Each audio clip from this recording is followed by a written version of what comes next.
কৰ্কট ৰোগীসকলৰ বাবে সুখবৰ কৰ্কট ৰোগীৰ উপযোগী হোৱাকৈ মুকলি এটি স্বাস্থ্য সেৱাৰ ডিজিটেল এপ কৰ্কট ৰোগ বিশেষজ্ঞ প্ৰবাসী অসমীয়া ডাক্তৰ বেকুল দাসৰ নেতৃত্বত কবিকৃষ্ণ হিল আৰ্ট নামৰ এপটো মুকলি কৰা হয় কবিকৃষ্ণ দূৰ চিকিৎসা সেৱা নামৰ কেন্দ্ৰটোৰ 30 বৰ্ষপূৰ্তি উপলক্ষে শুৱালকুছিৰ কলেজ ৰোডত থকা সেৱা কেন্দ্ৰত বিশেষ অনুষ্ঠান এই অনুষ্ঠানতে মুকলি কৰা হয়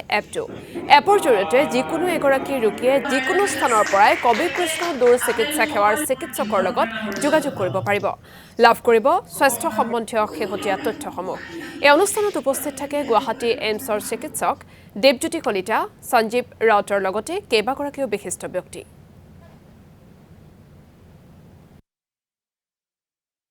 কবিকৃষ্ণৰ এপটো আজি মুকলি কৰিলোঁ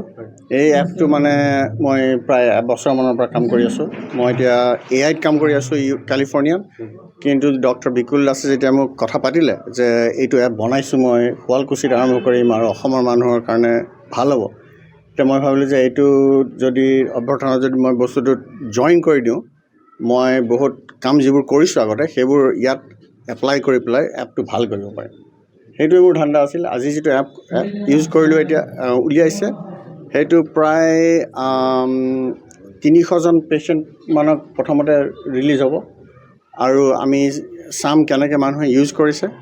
আৰু কেনেকৈ সেইটো আৰু ভাল কৰিব পাৰিম নেক্সট ভাৰ্চনটোত সেইটোৱে মোৰ কাম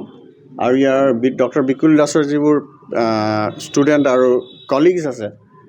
শীৰ্ষজিৎ আৰু লেহিকা সাংঘাতিক বঢ়িয়া কাম কৰে গতিকে মই বিৰাট ভাল পাইছোঁ তেখেতসকল